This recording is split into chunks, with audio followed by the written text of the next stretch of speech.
سیدنا خالد بن ولید رضی اللہ عنہ جب اسلام لائے، اسلام لانے کے بعد اللہ رب العالمین نے انہیں اپنے دین کو اللہ کی زمین پر، اپنی زمین پر غالب کرنے کے لیے اللہ نے ان کو منتخب کیا، چنا۔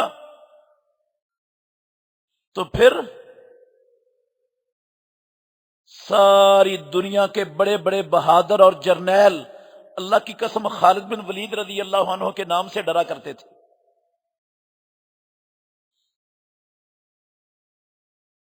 ہمیں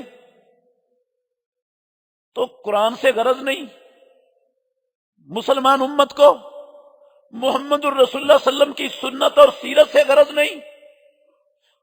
جس کو قرآن اور سنت پڑھنے سمجھنے کی ضرورت نہیں، وہ اپنے اسلاف کی تاریخ کو کب جانے گا، کب پڑھے گا، اسے کیسے معلوم ہوگا اسلام کے جرنیل کون تھے، ان کے اسلام کے غلبے کے لیے دنیا میں کیا کیا کارنامے تھے، انہوں نے کتنی محنت کی تھی، کس قدر اسلام کے لیے انہوں نے قربانیاں، سختیاں برداشت کی تھی۔ جب ان کی تاریخ تو دور کی بات ہے، ان کے نام بھی مسلمانوں کو بیشتروں کو نہیں آتے ہوں گے، نام بھی نہیں آتے ہوں گے ان کے، بے شمار مسلمانوں کو، اکثریت کو ہی نہیں آتے، تو وہ ان کے کارناموں کو کیسے جانیں گے؟ جو قومیں اپنے دین سے اعراض کر لیتی ہیں، نبی کی سیرت کو چھوڑ دیتی ہیں، نبی کے لائے ہوئے منہج سے ہٹ جاتی ہیں، اپنے اسلاف کی تاریخ کو فراموش کر دیتی ہیں، بھول جاتی ہیں، میرے بھائیوں پھر قوموں کا یہی منظر ہوتا ہے جو آج 1.5 ارب مسلمانوں کا 57 حکومتوں کے باوجود، ایٹمی صلاحیت کے مالک ہونے کے باوجود، دنیا کی جدید ترین ٹیکنالوجیوں پر دسترس ہونے کے باوجود جو آج مسلمانوں کی کیفیت ہے، پھر یہی منظر ہوتا ہے۔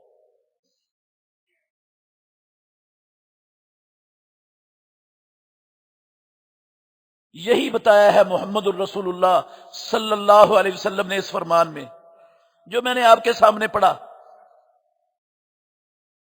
جبکہ مالک الملک نے قرآن مجید میں ہمیں گارنٹی دی ہے، قرآن پڑھنے والوں کو، کلمہ پڑھنے والوں کو، مومن مسلمان کہلانے والوں کو، فرمایا وَلَا تَهِنُوا وَلَا تَحْزَنُوا وَأَنْتُمُ الْأَعْلَوْنَ إِن كُنتُم مُؤْمِنِينَ۔ مسلمانوں، تمہاری تاریخ بڑی روشن تاریخ ہے، تم نے اللہ کی ساری زمین پر حکومتیں کی ہیں، دنیا کے سب سے بڑے بڑے طاقتور لوگ تمہیں اپنی زندگیوں کا جزیہ، ٹیکس اور خراج دے کر رب کی زمین پر جیا کرتے تھے۔ اس وقت تمہاری تعداد بہت زیادہ نہیں تھی، اس وقت تمہارے پاس دنیاوی وسائل بہت زیادہ نہیں تھے، اس وقت تمہارے پاس حکومتیں زیادہ نہیں تھیں، اس وقت تمہارے دلوں میں ایمان کی محبت تھی، ایمان کی عظمت تھی، ایمان کی قدر تھی، ایمان کو اپناتے، سمجھتے اور اس کے مطابق زندگی بسر کرتے تھے۔ اس وقت تم اللہ رب العالمین سے ڈرتے تھے، اس وقت تم دنیا اس فانی دنیا کے بندے نہیں تھے، اس وقت جب تم موت کو موت کی وادیوں میں تلاش کیا کرتے تھے، اس وقت ساری دنیا میں تم غالب تھے اور ساری دنیا کے لوگ تمہیں اپنی زندگیوں کا خراج دینے پر مجبور تھے۔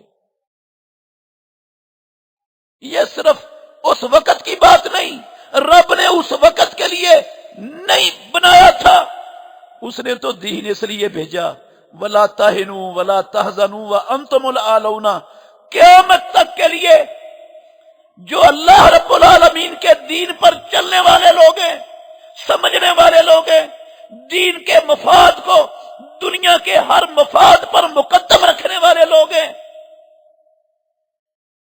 غالب دنیا میں وہی آتے ہیں،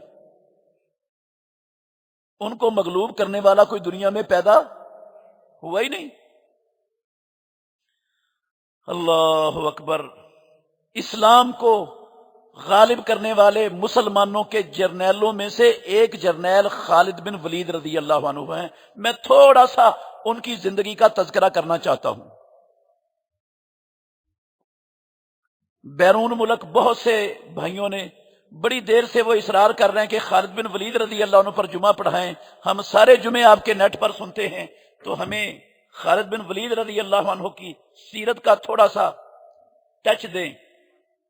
اس لیے میں تھوڑا سا تذکرہ کروں گا انشاءاللہ تعالی خالد بن ولید رضی اللہ تعالی عنہ کا۔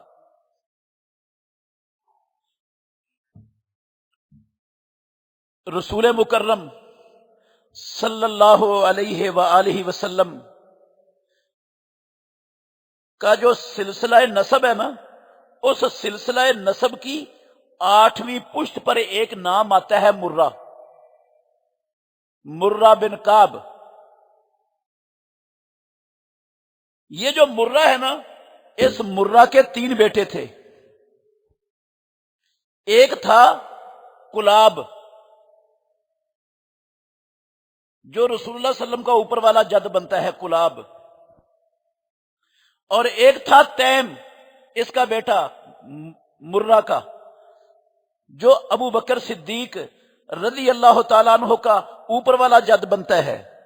اور ایک تھا یقظہ، تیسرا بیٹا تھا مرہ کا یقظہ۔ اس یقظہ کا بیٹا تھا مخزوم۔ بنو مخزوم عربوں کا ایک معروف قبیلہ تھا، وہ اسی مخزوم کے نام سے بنو مخزوم معروف قبیلہ ہے۔ اس بنو مخزوم قبیلے کا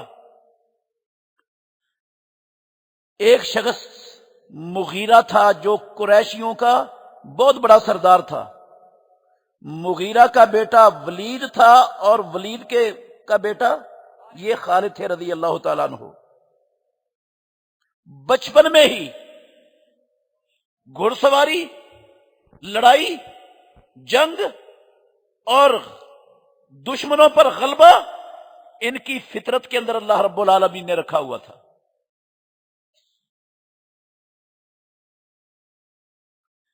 زیادہ تر توجہ کاروبار کی طرف نہیں تھی، زیادہ تعلیم حاصل کرنے کی طرف توجہ نہیں تھی، دنیا کے اور مشغلوں کی طرف ان کا دھیان بچپن میں ہی نہیں تھا۔ بچپن سے ہی گھڑ سواری اور لڑائی، اس کے اندر بہت زیادہ دلچسپی رکھنے والا تھا یہ نوجوان۔ اسلام لانے سے قبل جن قوموں کے ساتھ ان لوگوں کی لڑائی ہوئی، چاہے وہ مسلمان تھے، چاہے مسلمانوں کے علاوہ کوئی بھی تھا، ان سب قوموں کا شاہ سوار سپہ سالار خالد بن ولید ہی ہوتا تھا۔ مسلمانوں کے خلاف بھی اور مسلمانوں کے علاوہ جن قوموں کے ساتھ بھی دشمنی ہوتی تھی، اپنی قوم کا سپہ سالار خالد بن ولید ہی ہوتا تھا۔ آپ کو معلوم ہے جنگ احد میں فتح مسلمانوں کو اللہ رب العالمین نے عطا کر دی۔ کچھ مسلمانوں کی غلطی، نافرمانی، امیر کے حکم کی مخالفت کے نتیجے میں وہ خالد بن ولید کی تدبیر سے درے پر حملہ ہوا۔ جو تھوڑے لوگ بچے تھے ان کو شہید کر دیا، اور مسلمانوں کی فتح کو کچھ لمحات کے لیے شکست کے اندر بدل دیا۔ اس سب کے پیچھے منصوبہ بندی، تدبیر وہ خالد بن ولید رضی اللہ عنہ کی تھی۔ صلح حدیبیہ کے بعد سن 7 ہجری میں اللہ رب العالمین نے خالد بن ولید رضی اللہ عنہ کے دل میں اسلام کی الفت، اسلام کی محبت پروردگار نے پیدا کر دی۔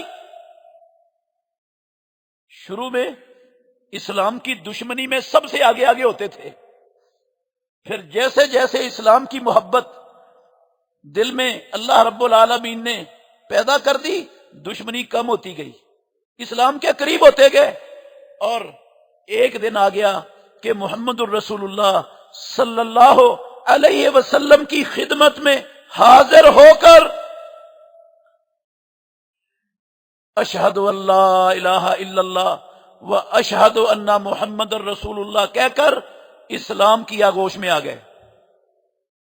امام الانبیاء محمد الرسول اللہ صلی اللہ علیہ وسلم بہت خوش ہوئے ان کے اسلام لانے پر، ان کو مبارکباد دی، اور امام الانبیاء محمد الرسول اللہ صلی اللہ علیہ وسلم نے خالد بن ولید رضی اللہ عنہ کے لیے دعا کی کہ اللہ رب العالمین آپ سے اپنے دین کے غلبے کا، اللہ کی زمین پر مسلمانوں کی عزت کا کام اللہ رب العالمین آپ سے لے۔ امام الانبیاء محمد الرسول اللہ صلی اللہ علیہ وسلم کی دعا کو اللہ نے قبول فرمایا۔ ابھی مسلمان ہوئے 2 مہینے پورے نہیں ہوئے تھے کہ پیارے پیغمبر محمد الرسول اللہ صلی اللہ علیہ وسلم نے ایک لشکر دستہ روانہ کیا عیسائیوں کے خلاف۔ جنگ موتا کے نام سے مسلمان اپنی کتابوں میں اس جنگ کا، اس غزوے کی تفصیل جانتے ہیں، میں ساری تفصیل نہیں سنانا چاہتا، صرف اشارہ کر رہا ہوں۔ حارث بن عمیر ازدی رضی اللہ تعالی عنہ پیارے پیغمبر کے صحابی، امام الانبیاء نے صلح حدیبیہ کے بعد اس حدیبیہ کی صلح کی مدت کے اندر اندر ساری دنیا کے حکمرانوں کی طرف دعوت کے، اسلام کی دعوت کے خطوط لکھے، سب لوگوں کو دعوت پہنچائی۔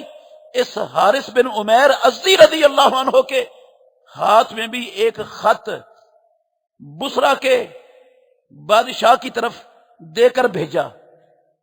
یہ حارث بن عمیر ازدی رضی اللہ عنہ راستے میں ایک گورنر تھا شرحبیل بن عمر غسانی، اس کے علاقے میں گزرے، ایلچی تھے محمد الرسول اللہ صلی اللہ علیہ وسلم کے، پیارے پیغمبر نے خط دے کر بھیجا ہوا تھا بصرہ تک پہنچانے کے لیے۔ اس عیسائی گورنر نے، شرحبیل بن عمر غسانی نے اس پیارے پیغمبر کے ایلچی کو پکڑا، گرفتار کیا، باندھ کر اس کو شہید کر دیا۔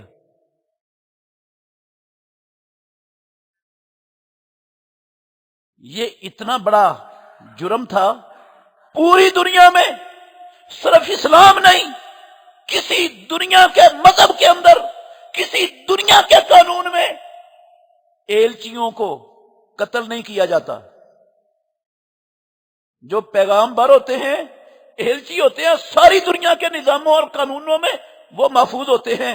اس شخص نے، اس گورنر نے قتل کر دیا۔ رسول مکرم صلی اللہ علیہ وسلم کو خبر ملی تو آپ صلی اللہ علیہ وسلم نے 3000 صحابہ رضوان اللہ علیہ مجمعین کا لشکر تیار کیا اس بندے کو سبق سکھانے کے لیے۔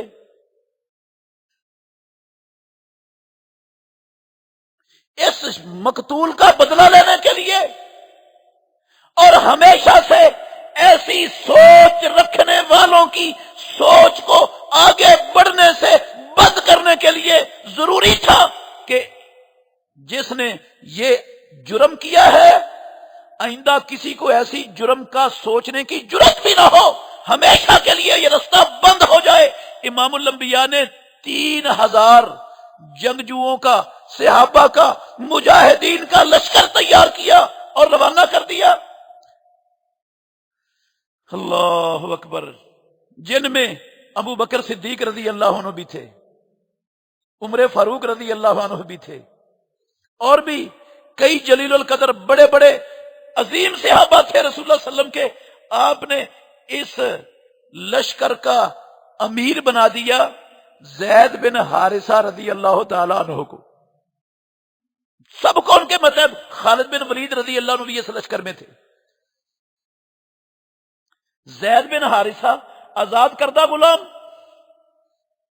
اور ابو بکر صدیق قریشی، فاروق اعظم قریشی، بڑے بڑے جلیل القدر صحابہ، ایک آزاد کردہ غلام شخص کی قیادت میں اللہ کے نبی نے کعبے کے رب کی قسم ہے کسی ایک صحابی کے ماتھے پر تیوڑیاں نہیں چٹ پڑی کہ ہمیں نہیں امیر بنایا، اس کو کیوں بنایا؟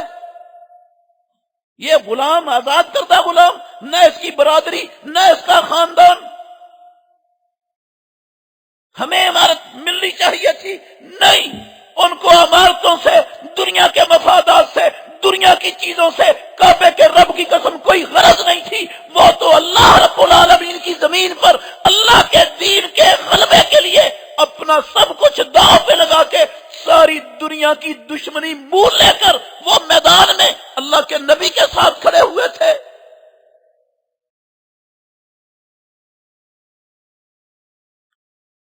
یہ کر کے نا اللہ کے نبی نے یہ جو عصبیت ہے، یہ قبائلی عصبیت، اس کا بھی خاتمہ کر دیا کہ اسلام کے اندر یہ خاندانی عصبیتیں نہیں چلتی۔ اسلام کا اصول کیا ہے؟ ان اکرمکم عند اللہ اتقاکم، تم میں سے سب سے زیادہ عزت والا مالک الملک کی نظر میں وہ انسان ہے جو سب سے زیادہ اللہ سے ڈرنے والا ہے، جو سب سے زیادہ پرہیزگار ہے، حرام سے اپنے آپ کو بچانے والا ہے۔ رسول مکرم صلی اللہ علیہ وسلم نے ان کو روانہ کیا، الوداع کیا مدینے سے، اور آپ نے وصیت کی اس لشکر کو کہ اگر زید بن حارثہ رضی اللہ عنہ شہید ہو جائیں تو ان کے بعد امیر ہوں گے جعفر طیار رضی اللہ تعالیٰ عنہ، جو اللہ کے نبی کے خاندان کے فرد ہیں، اور اگر وہ شہید ہو جائیں تو ان کے بعد امیر ہوں گے عبداللہ بن رواحہ رضی اللہ تعالیٰ عنہ۔ اللہ کے نبی کی طرف سے اس آپ کے وصیت میں اشارہ بھی تھا کہ اللہ نے ان کو شہادتوں کے عظیم رتبے پر فائز کرنا ہے۔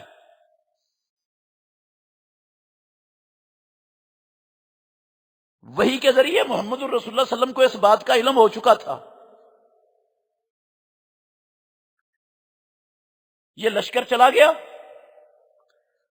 دشمن کے علاقے میں پہنچے، ان صلیبیوں نے، کیسر روم نے بہت بڑا ایک لشکر تیار کر کے ان کے مقابلے کے لیے پہنچا دیا۔ آپ حیران ہوں گے، 1,00,000 جنگجو ان 3,000 کا مقابلہ کرنے کے لیے وہ کیسر روم نے تیار کر کے بھیج دیے۔ انہوں نے آ کر پڑاؤ ڈال لیا۔ یہ موتا کے پاس، موتا جگہ ہے، یہ اردن کا ملک ہے نا، اس کا شہر ہے بلقا۔ بلقا کے پاس ایک بستی تھی موتا، اس کے قریب ایک جگہ پر بلقا میں اس نے آ کر 1,00,000 فوجیوں نے، صلیبیوں نے آ کر پڑاؤ ڈال دیا، اور اس وقت کے ارد گرد کے جتنے قبائل تھے، لخم قبیلے کے لوگ تھے، جذام قبیلے کے لوگ تھے، سارے قبائل کے لوگ 1,00,000 جنگجو انہوں نے اکٹھے کر کے ان کے ساتھ لا کر کھڑے کر دیے۔ 2,00,000 جنگجو، کافر، صلیبی، اور ان کو مٹانے کے لیے، ان کے ساتھ لڑنے کے لیے کتنے لوگ ہیں؟ 3,000۔ اگر ہوتے نا آج کل کے ہمارے عسکری ماہرین، آج کل کے ہمارے یہ بڑے بڑے جو ہے نا وہ اسپیشل قسم کے سوچ رکھنے والے اینکر، قسم ہے اللہ کی، وہ کہتے ہیں یہ خودکشی کرنے لگے، یہ خودکشی کرنے لگے۔ بلا 3,000 بندے 2,00,000 فوج کا مقابلہ کر سکتے ہیں، یہ کیا کریں گے؟ یہ تو خود کو، اپنے آپ کو خودکشی کے منہ میں دے رہے ہیں۔ کیا مقابلہ ہے ان کا؟ واقعتاً میرے محترم بھائیوں، ظاہری طور پر دیکھنے میں کوئی مقابلہ نہیں بنتا تھا، کوئی نسبت نہیں بنتی تھی. اور وہ جو 3000 تھے یہ محمد الرسول اللہ صلی اللہ علیہ وسلم کی زندگی کا سب سے بڑا لشکر تھا جو آپ نے تیار کر کے بھیجا. اس سے پہلے اللہ کے نبی کی زندگی میں اتنی بڑی تعداد کا لشکر اللہ کی قسم کبھی نکلا ہی نہیں تھا مسلمانوں کا. سب سے بڑا لشکر محمد الرسول اللہ صلی اللہ علیہ وسلم کی زندگی کا.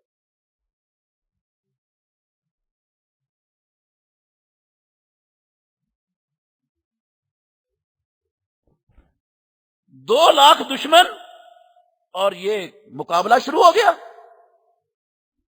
ان کا اعتماد تھا اپنے رب پر. لڑائی کے لیے افراد نہیں، وسائل نہیں، اللہ کی قسم آسمانوں والے رب کی مدد وہ کامیابی کی ضمانت ہوتی ہے. ان کو رب پر توکل تھا، اعتماد تھا. لڑائی شروع ہو گئی. لڑتے ہوئے صلیبیوں کے کشتوں کے پشتے لگاتے ہوئے حضرت زید بن حارثہ امام الانبیاء کے محبوب آزاد کردہ غلام جام شہادت نوش کر گئے. جھنڈا ان کے ہاتھ میں اللہ کے نبی نے دیا تھا لشکر کا. پیارے پیغمبر کی وصیت کے مطابق ان کی شہادت کے بعد فوراً جھنڈا سنبھال لیا حضرت جعفر رضی اللہ تعالیٰ عنہ نے.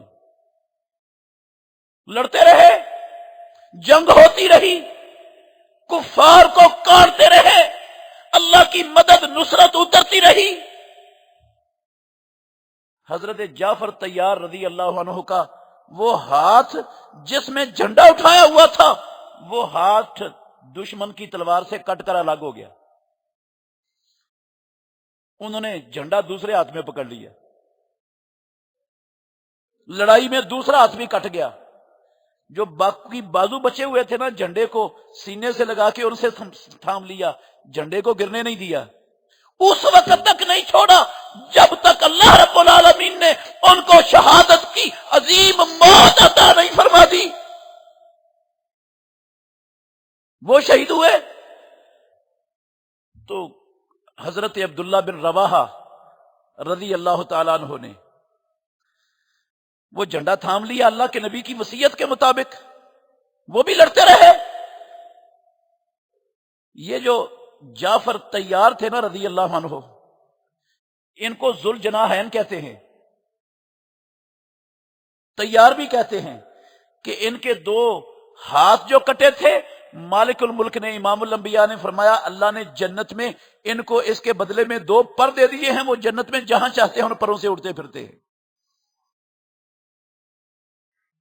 ذوالجناحین بھی کہتے ہیں ان کو اور طیار بھی کہتے ہیں اسی وجہ سے 2 پروں والے اور جنت میں اڑنے والے. حضرت عبداللہ بن عمر رضی اللہ عنہ کا اثر ہے صحیح بخاری میں.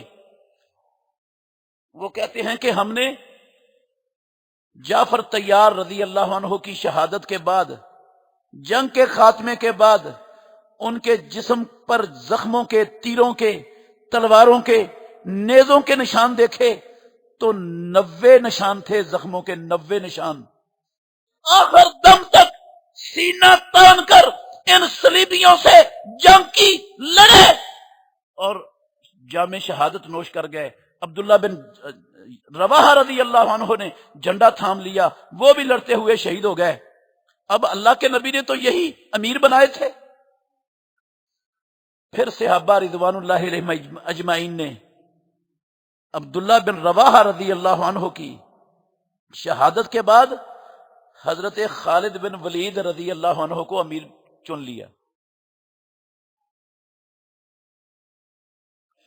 وہ خالد بن ولید رضی اللہ عنہ کی جرأت کو، ان کی بہادری کو، ان کی جنگی مہارت کو اسلام سے پہلے بھی واقف تھے، جانتے تھے. حضرت خالد بن ولید رضی اللہ عنہ نے کمان سنبھالی اور دشمن پر ایسے کاری حملے اور ایسے کاری وار لگائے کہ دشمن کے کشتوں کے پشتے لگا دیے.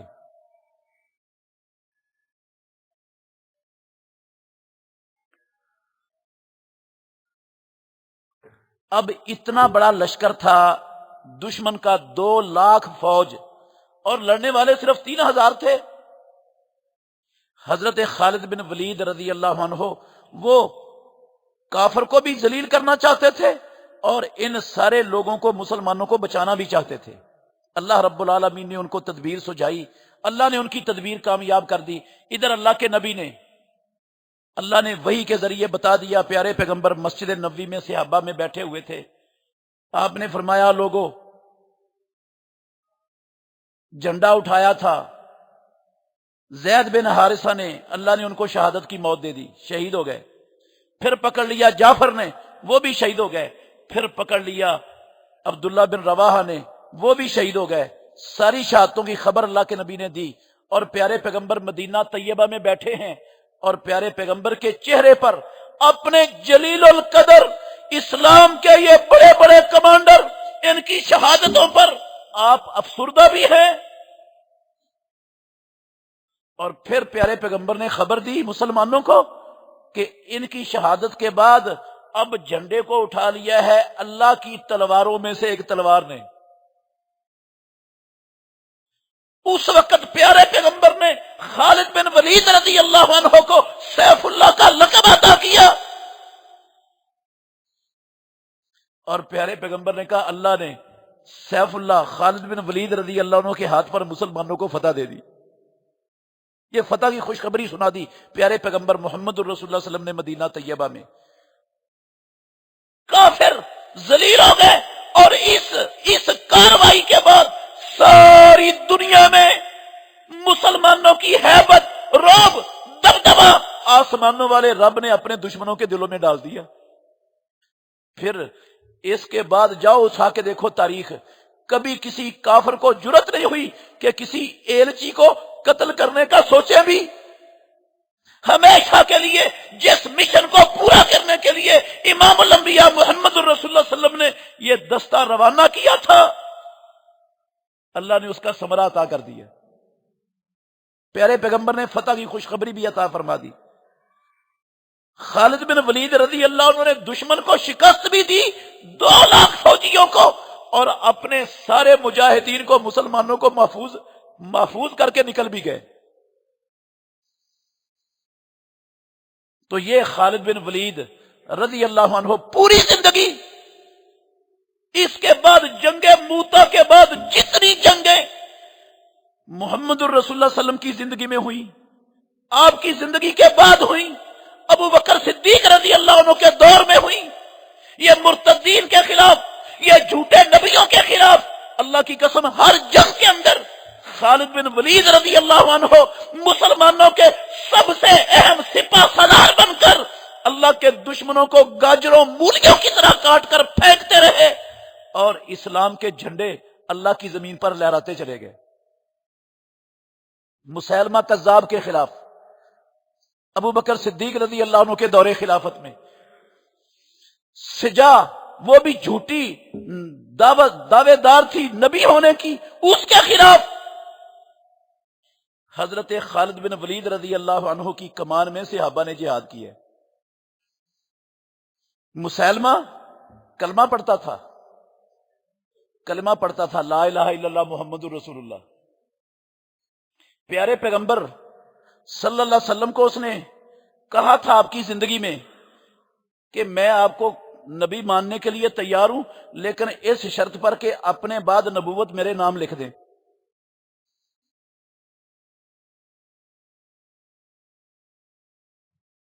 امام الانبیاء کے بعد اس نے نبوت کا اعلان کر دیا، ہزاروں لوگ اس کے ساتھ کھڑے ہو گئے، اس کی قوم کے اور دوسرے لوگ بھی۔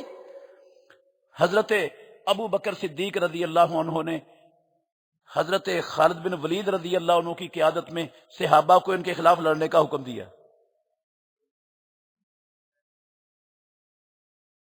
جنگ ہوئی، جنگ یمامہ کے نام سے یہ جنگ معروف ہے، سیرت کی کتابوں میں آپ دیکھ لینا، پڑھ لینا جنگ یمامہ کا حال۔ مسیلمہ کذاب قتل ہو گیا، سجا قتل ہو گئی، اس کے ہزاروں پیروکار جہنم رسید ہوئے۔ اللہ رب العالمین نے یہ کام خالد بن ولید رضی اللہ عنہ سے لیا۔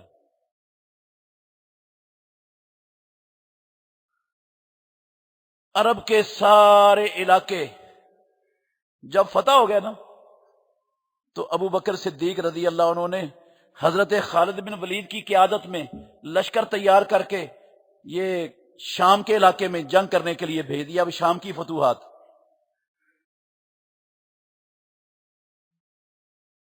شام کے تمام علاقے بڑے بڑے دنیا کی تاریخ کے بڑے بڑے عظیم الشان مار کے آپ خالد بن ولید رضی اللہ عنہ کا کردار، ان کی حکمت عملی، ان کی تدبیر، آپ اس کے اندر دیکھیں گے کہ آسمانوں والے رب نے اس مسلمانوں کے عظیم جرنیل سے کتنا بڑا کام لیا اسلام کے غلبے کا، کفر کی قوتوں کو توڑنے کا، ان کے بڑے بڑے شاہ سواروں کو دنیا میں پھڑکانے کا، نام و نشان مٹانے کا. ان کا ہرمز آیا مقابلے میں،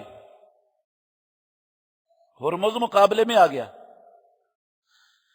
اللہ اکبر. خالد بن ولید رضی اللہ عنہ کو کہتا ہے فوجیں تو بعد میں لڑیں گی، پہلے تو میرے مقابلے میں آ. اس کا خیال تھا میں عیسائی قوم کا اتنا بڑا دلاور بہادر، اتنا بڑا جرنیل، میری یہ دھمکی ہوگی اور خالد کا پتا پانی ہو جائے گا، خالد تو ڈر جائے گا. ابھی اس کی زبان کے سے لفظ پورے نہیں ہوئے تھے خالد کو میدان میں اترنے کی دعوت دینے کے. خالد میدان میں پہنچ گئے. آجا. خالد رضی اللہ عنہ پر آتے ہی اس نے وار کیا اپنی تلوار کا. خالد رضی اللہ عنہ نے اس تلوار کے وار کو اپنی ڈھال پر روک دیا.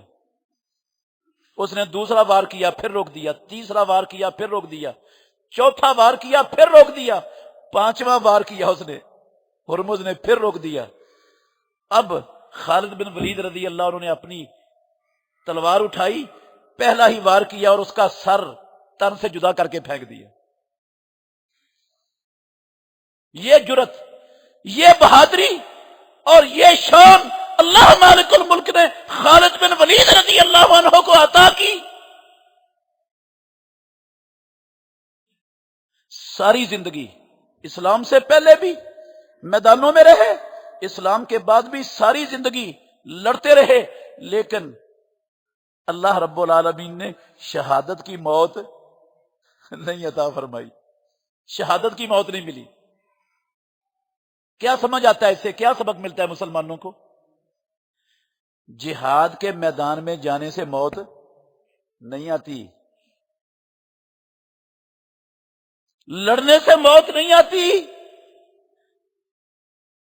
ہم موت سے ڈر کر کافروں کی کاسہ لیسی کرتے ہیں، ان کی شرطیں مانتے ہیں، ان کی غلامی پر کانے ہو کر اس کو معراج سمجھ کر بیٹھ جاتے ہیں کہ ہمیں مار دیں گے. اللہ کی قسم موت کسی کافر کے ہاتھ میں نہیں ہے، کسی انسان کے ہاتھ میں نہیں ہے، کسی فوج کے ہاتھ میں نہیں ہے. موت اللہ رب العالمین کے ہاتھ میں ہے.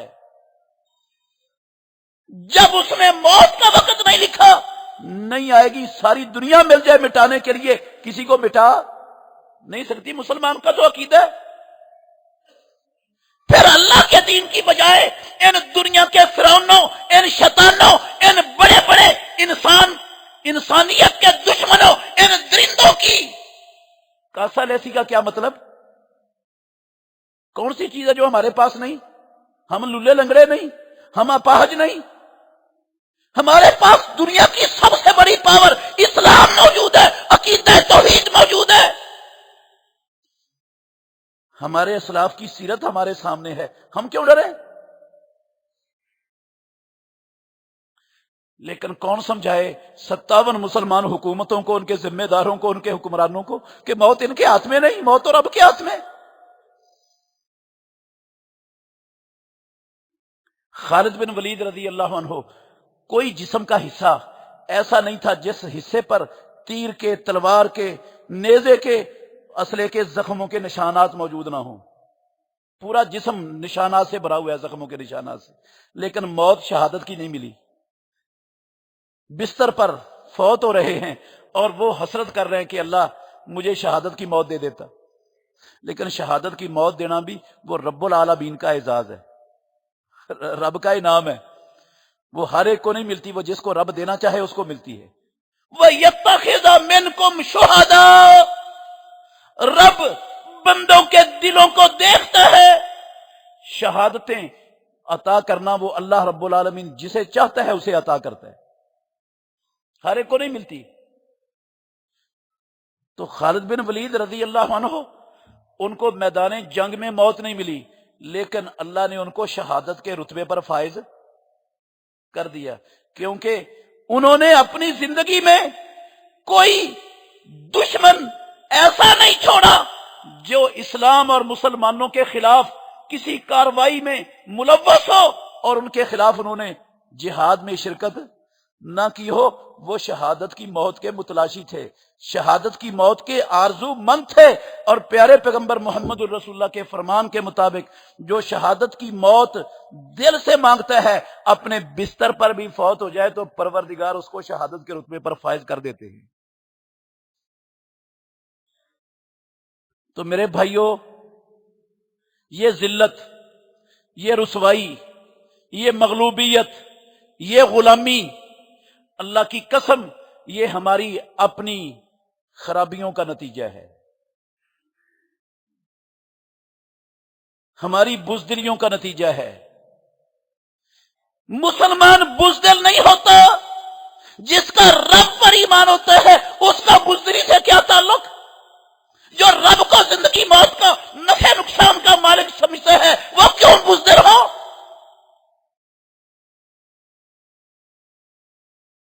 امام الانبیاء بزدل تھے، ہم اس کے امتی بزدل کیوں بنے؟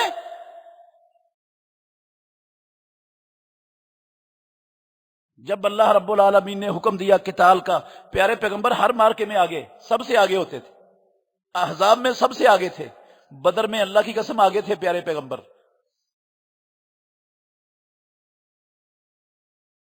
خیبر میں آگے تھے رسول اللہ صلی اللہ علیہ وسلم، اور آپ کہا کرتے تھے مجھے پتا ہے اگر مجھے یہ خدشہ نہ ہو کہ میری امت پر مشقت پڑ جائے گی تو میں کسی بھی جنگ سے پیچھے نہ رہتا، اس لیے پیچھے رہتا ہوں کہ جب میں ہر جنگ میں شریک ہوں گا تو میرے پاس تو وسائل نہیں ہیں جو میں مسلمانوں کو عطا کروں، مسلمانوں کے پاس بھی نہیں ہے، پھر ان کے دل میں حسرت ہے گی کہ اللہ کے نبی جہاد پر جاتے ہیں ہم جا نہیں سکتے۔ اس پریشانی سے بچانے کے لیے میں بسا اوقات پیچھے رہتا ہوں، ورنہ پیچھے رہنے کا دل نہیں چاہتا۔ تو میرے بھائیوں، حضرت خالد بن ولید رضی اللہ تعالیٰ عنہ، اسلام کا یہ عظیم جرنیل فاروق اعظم رضی اللہ عنہ کے دور خلافت میں، ان کے 8ویں خلافت کے 8ویں سال اللہ رب العالمین کی جنتوں کے وارث بن گئے۔ سن 7 ہجری میں مسلمان ہوئے، اور پھر ساری زندگی الہی کلمات اللہ کے لیے اللہ کے دشمنوں سے ٹکراتے ہوئے صرف کر دی، اور اللہ رب العالمین نے اپنی جنتوں کے اندر ان کو بلا لیا۔ اللہ ہمیں بھی اپنے ان اسلاف کی تاریخ کو، ان کی سیرت کو، ان کے کارناموں کو یاد کرنے، اپنے بچوں کو سنانے، سمجھانے، اپنی قوم کو یاد کروانے کی توفیق عطا فرمائے۔ آخر دعوانا ان الحمدللہ رب العالمین۔